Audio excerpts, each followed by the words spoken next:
Assalamualaikum warahmatullahi wabarakatuh. Perkenalkan, nama saya Rizky Aditya Permana dengan NIM 211304061. Saya berasal dari kelas A5. Saya akan presentasikan atau membahas topik yang berjudul Fatmawati, Tokoh Aisyah dan Pahlawan Nasional. Fatmawati binti Hasanuddin tidak hanya berjasa dalam menjahit sang saka, bendera merah putih pertama Republik Indonesia, tetapi juga seorang ibu negara yang tangguh dalam menjaga bara api perjuangan sang suami, proklamator kemerdekaan Republik Indonesia, yaitu Soekarno, untuk tetap menyala dalam masa-masa sulit di bawah penindasan Jepang. Masa menuju kemerdekaan hingga masa-masa sulit mempertahankan kemerdekaan di bawah serangan agresi militer Belanda 1 dan 2. Fatmawati berasal dari keluarga Muhammadiyah. Meskipun gerakan dakwah Muhammadiyah di Sumatera secara resmi baru ditetapkan pada tahun 1925 melalui pendirian cabang Muhammadiyah pertama di Maninjau oleh A.R. Sultan Mansur. Secara kultural, dakwah Muhammadiyah di Tenggarai telah disampaikan di Pulau Sumatera beberapa tahun sejak kelahirannya pada tahun 1912 di Yogyakarta. Adapun ancaman Belanda kepada keluarga Fatmawati. Dalam autobiografi Fatmawati, Catatan Kecil Bersama Bung Karno pada tahun 1985, Muhammadiyah ketika itu langsung memanfaatkan kehadiran A.J. Pati untuk turut berpikrah dalam pengembangan pendirian Muhammadiyah yang kemudian segera dianggap oleh pemerintahan kolonial Belanda sebagai ancaman. Suasana tanah air pada tahun 1923 sampai 1930 yang subur oleh pergerakan nasional membuat Hasanuddin tidak berpikir panjang untuk keluar dari zona nyaman, menjadi pegawai bursuami dan memulai hidup dengan pendapatan tak menentu atas keputusannya untuk tetap berkhidmah pada Muhammadiyah sebagai jalur perjuangan kemerdekaan. Adapun sejarah Soekarno meminang Fatmawati. Sejak Fatmawati lahir hingga dewasa, kesulitan ekonomi sama sekali tidak menghentikan laju khidmat Fatmawati dan kedua orang tuanya untuk menghidupkan pergerakan Muhammadiyah. Sang Bung Karno diasingkan di Bengkulu bersama istrinya Inggit Garnasi pada tahun 1938. Fatmawati yang terpaksa berhenti sekolah dasar tingkat 5 atau kelas 5 tetap giat dalam organisasi Nasyiatul Aisyah.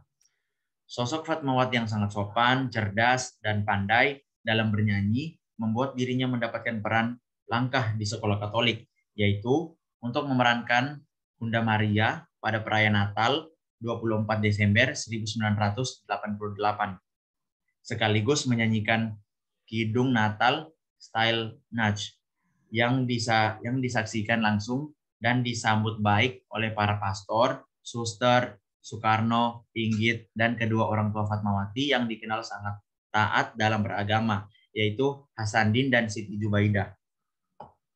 Oke. Saat Fatmawati menginjak usia 17 tahun, Soekarno memberanikan diri untuk melamar Fatmawati. Soekarno beralasan 18 tahun pernikahannya bersama Inggit tidak kunjung memberikan keturunan, sementara ibunda dari Soekarno yang telah berusia senja atau udah tua terus menanyakan kapan bisa memiliki cucu. Mendengar lamaran Soekarno, Fatmawati menjawab bahwa sebagai perempuan Muhammadiyah, Fatmawati tidak mau dipoligami. Atas alasan tersebut, Soekarno harus bersabar selama 3 tahun untuk menceraikan Inggit Garnasi secara baik-baik dengan bantuan para sahabatnya, terutama Hatta, Kiai Hajar Dewantara, pengurus pusat Muhammadiyah, Kiai Mas Mansur, hingga tokoh Muhammadiyah Bengkulu Oi Tej Hien. Setelah urusan dengan Inggit selesai, pada tahun 1943, pernikahan melalui wali pun dilaksanakan antara Fatmawati yang berasal dari Bengkulu dengan Soekarno yang berasal dari Jakarta. Berikut adalah sejarah mengawal sangkakala revolusi.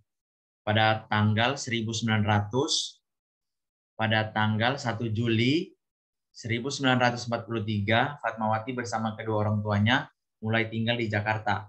Mereka tinggal di kediaman Kiai Mas Mansur hingga pekan 2 sebelum berpindah ke rumah Soekarno di Pagasan Timur 56. Tinggal di sana, Fatmawati mulai menjalani hidup sebagai istri pejuang revolusi. Dirinya mulai berkenalan dengan berbagai tokoh nasional seperti Hatta, Rajiman, Kiai Hajar Dewantara, Syahrir, hingga para perwira tinggi kemiliteran Jepang yang dekat dengan Soekarno sebagai Jenderal Yamatomo dan Laksamana Maeda. Fatmawati mencatat saat usia kandungan anak pertamanya, Muhammad Guntur Soekarno Putra, berusia 9 bulan di antara Oktober sampai November tahun 1944. Soekarno, seorang perwira Jepang, datang ke rumahnya membawa 2 macam kain sesuai warna bendera Jepang, merah dan putih, yang segera ia jahit sebagai bendera yang telah ia kenal sebagai bendera Indonesia. Yang terakhir adalah Fatmawati menjadi pahlawan nasional.